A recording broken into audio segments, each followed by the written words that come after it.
Hello everybody and welcome back to my channel. In today's video I'm going to show you how I made the test panel for the DCS F-16.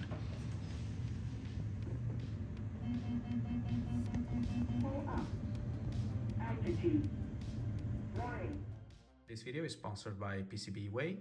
PCB Way is an online manufacturing service that you can use to build pretty much whatever you want. They do PCB prototyping, but as well CNC work, sheet metal fabrication, 3D printing, and much more to help realize whatever project you may have.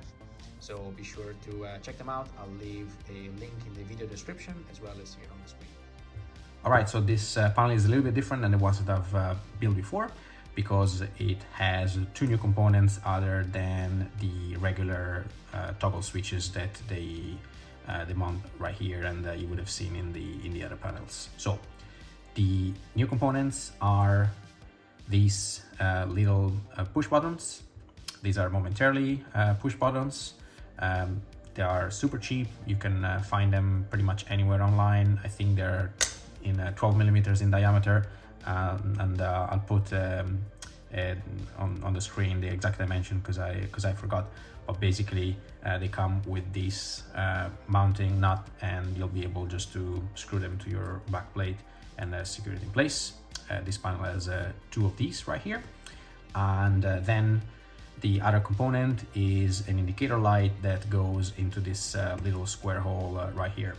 So for these one, I've designed and 3D printed the light assembly myself, and it's something like this.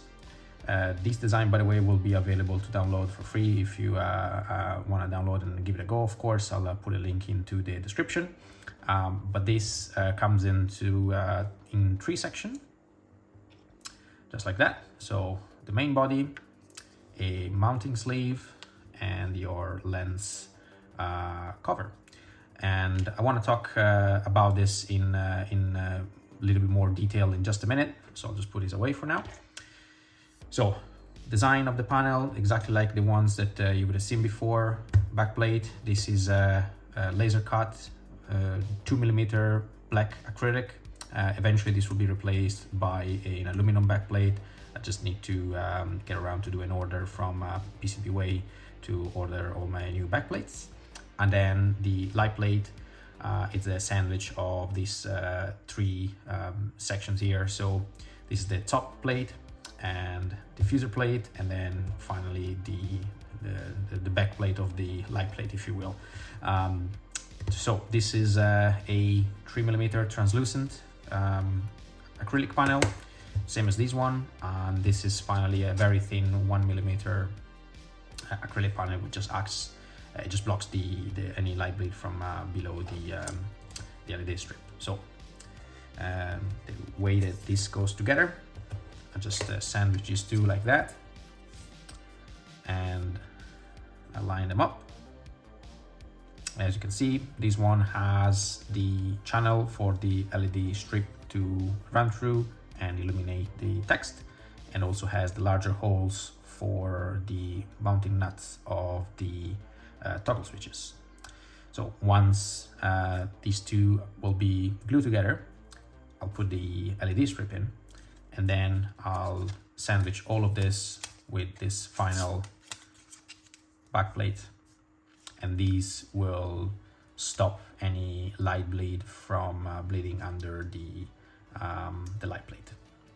Another little modification I made on this particular panel, I've made the hole on the top of the light plate slightly larger.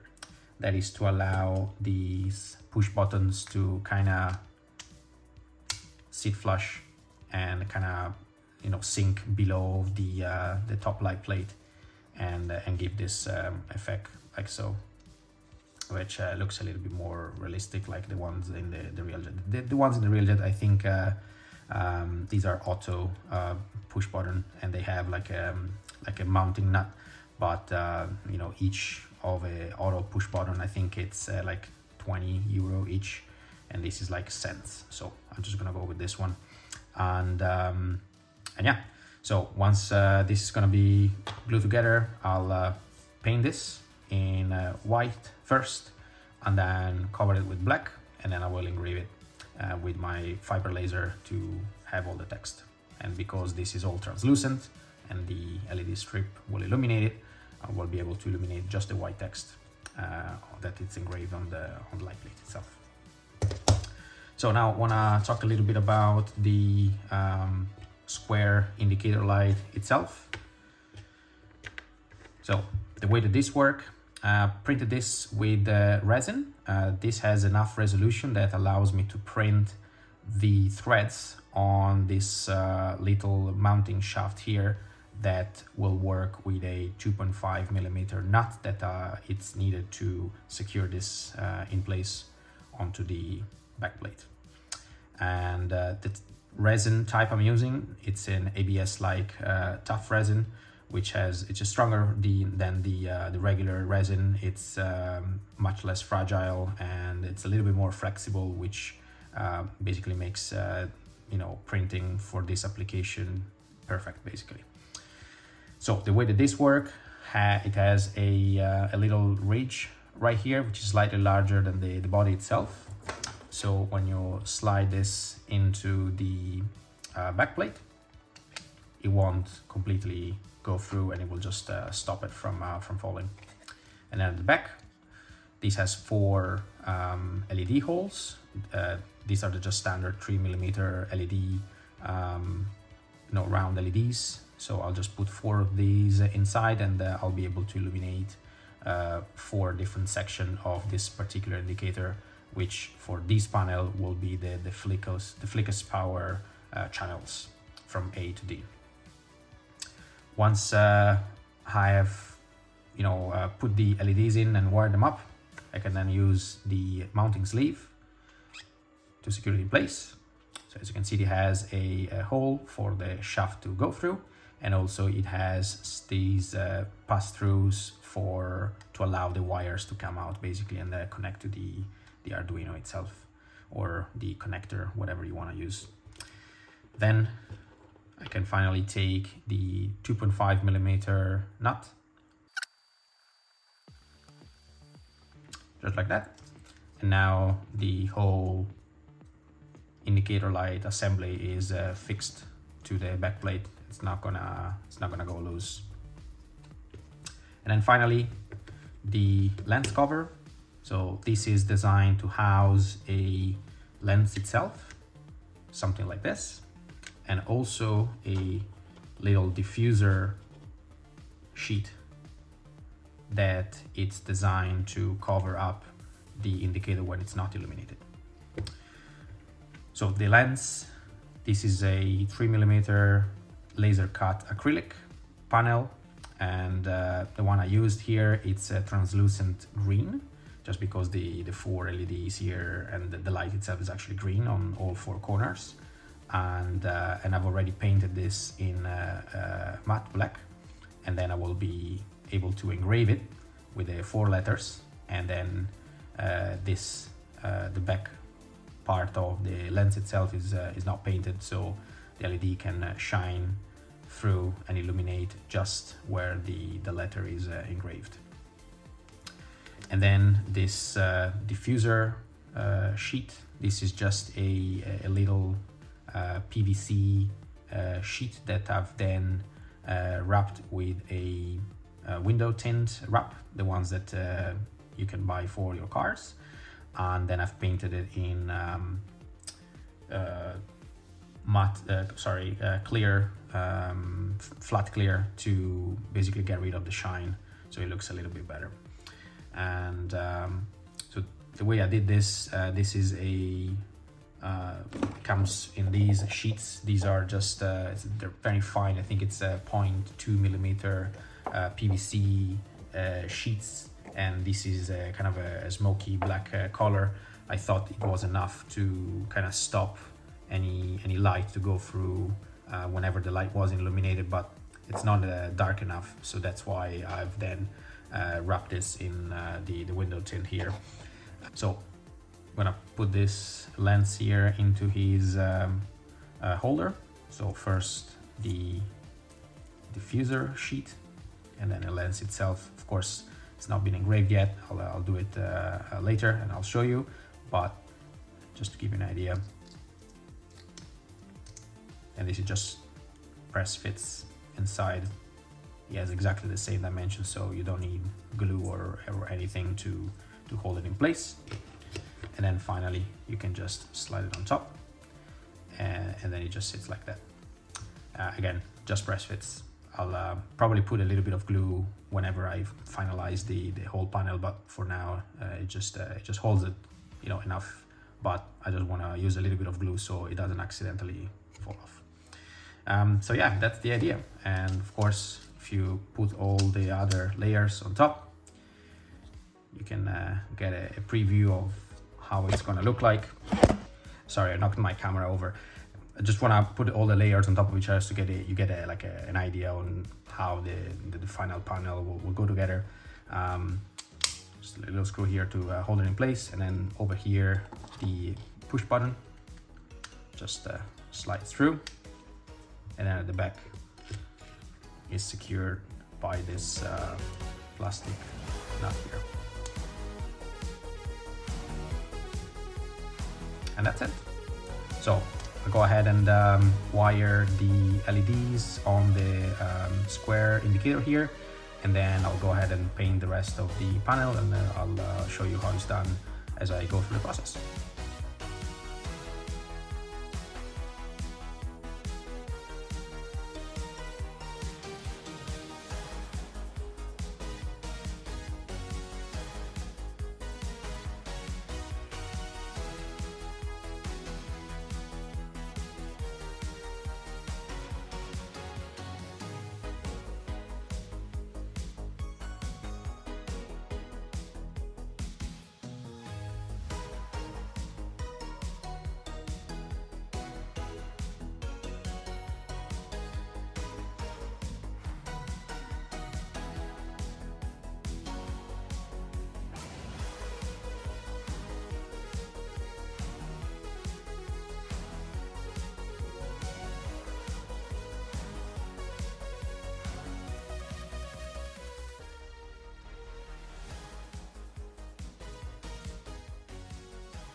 Alright, so the square indicator is now wired up with the 4 LEDs in, and I've also put in the little diffuser sheet at the top.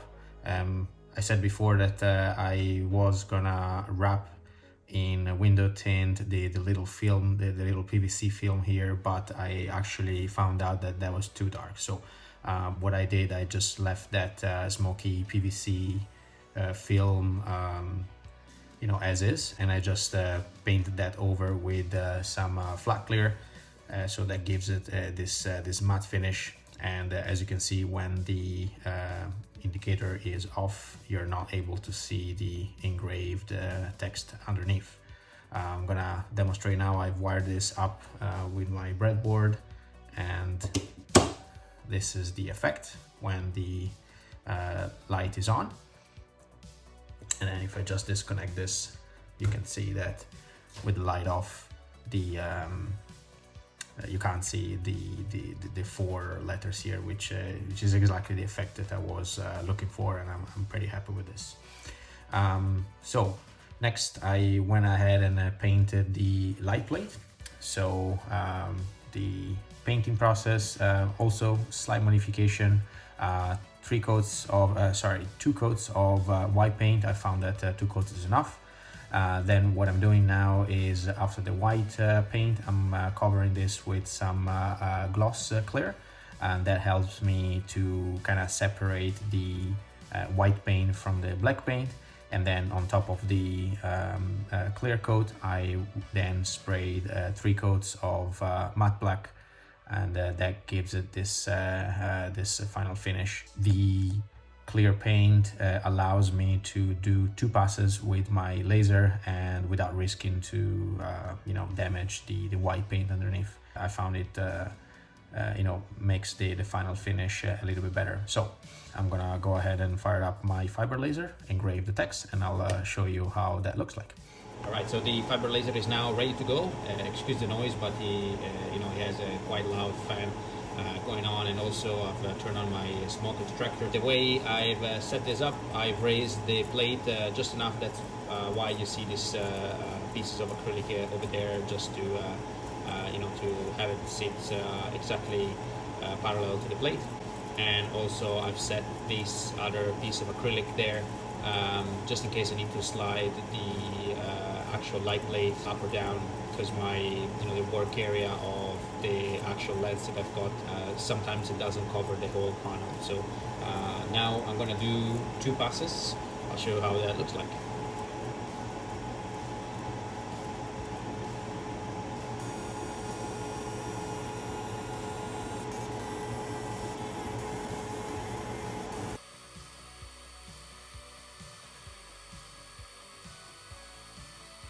Okay, so this was the first pass. Now I'm gonna do a second pass just to clean up any remaining black paint as the following day. So I let the paint dry overnight. I found that if I didn't wait enough for the paint to fully dry, when I was engraving, it would leave a lot of like a black powder residue, which I think it was just the uncured paint. So that's why now I'm just waiting, and it comes out very nicely. Also, as you saw, I'm doing the hatch pattern on the X and Y axis, and then it's followed by a contour to clean up all the edges, and I do that twice.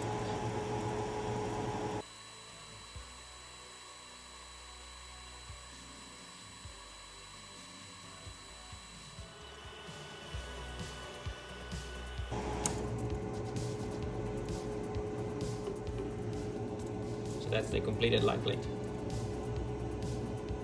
So I'll go ahead and assemble the switches and the push buttons and the indicator light, and I'll show you the process as I go along.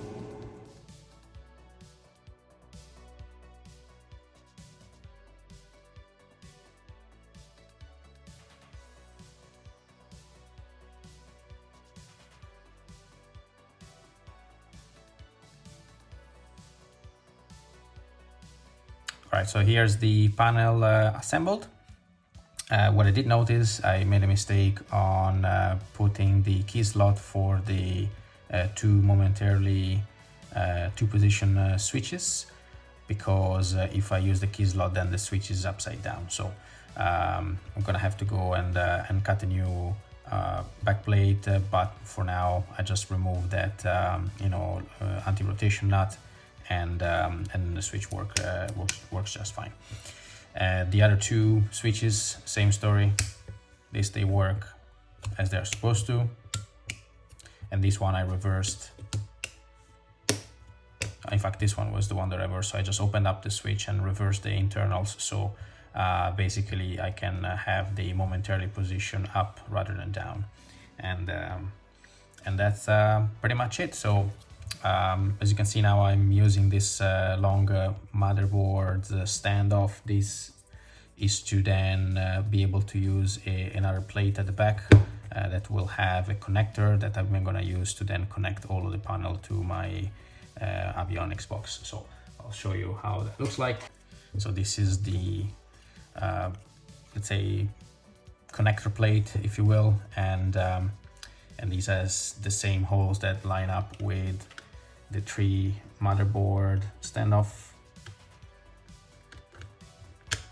just like so, and I'll secure it with some M4 nuts, and then here I have my DB connector that then connects to the Arduino. So I'll before I bolt this on, I'll just go ahead and wire all of these components up, and then I'll show you the final result. So here's the completed panel all wired up.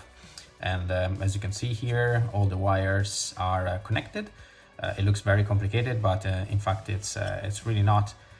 Just to explain you how this works, every ground connection is shared, and then one cable goes to a dedicated pin for ground, and then every other input pin has its own cable that goes to a separate pin on the connector right here.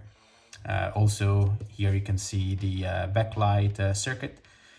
This runs out of 12 volts, and I've got two because this panel has two separate LED strips, and it just connects to this 12 volt connector here, so it's separate from the signal cables.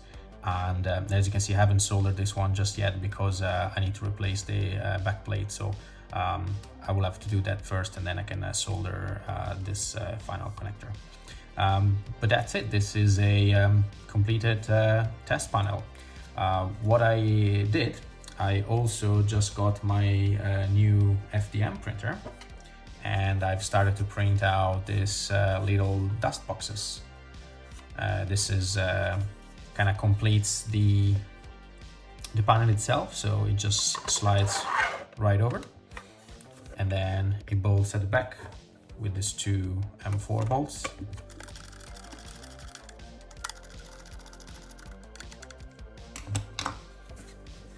And that's it. This is one completed test panel. Very, very happy with this. It looks super cool. The dust box, of course, is just optional. You know, it doesn't do much. You know, especially being for a homemade sim. But I really like the look of this, and it kind of you know, gives this kind of self-contained unit feel, and I'm very, very happy with this. So I'm gonna go over to the computer now, and I will show you the coding part for this panel, and then I'll do a test demonstration within DCS. Okay, so here we are in the Arduino IDE, and this is just a quick code that I put together to demonstrate the functionality of my test panel. This is not by any means a full comprehensive tutorial on how to code and use Arduino and DCS BIOS. I just wanted to show you how I did it. So just real quick, I'm using the DCS BIOS RQ serial, including the library to make DCS BIOS work. And then I've defined a bunch of variables, and here is the code itself that talks to DCS BIOS.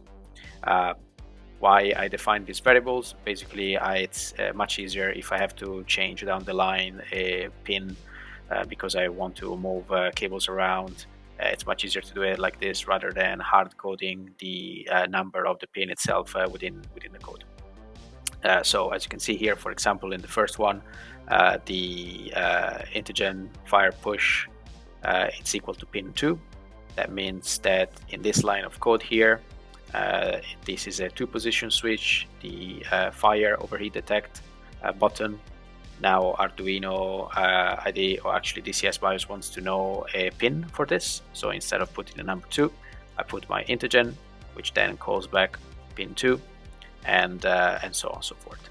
As you can see, the switches that I used in this code, it's a 2-position switch, a 3-position switch here, and an LED output for the flickers power channels.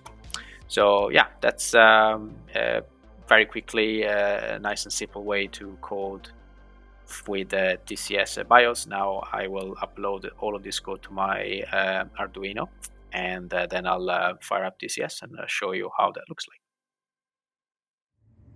So now here we are inside of DCS, and I've got my panel hooked up to the Arduino, talking to DCS BIOS, and now it's just a matter of pressing the button here, and then the action will be reflected in the simulator. So we'll try with the light test first.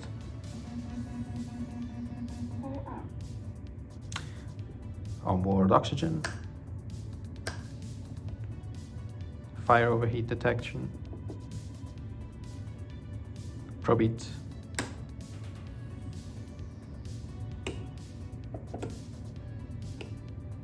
EPU gen,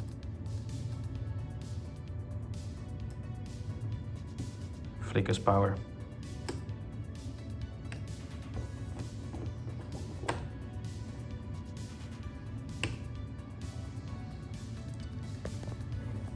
and you can see here that if I do a test, for example, of the EPU generator, It will also illuminate the 4 Flickus channel power lights in the game, as well as in real life. Very cool. So thank you very much everybody for watching this video. I know it was a little bit longer, but I wanted to show you in more detail the step-by-step that I take to build these simulator panels. Of course, if you have any questions or comments, feel free to leave those below. Once again, thank you very much for watching, and have a good day.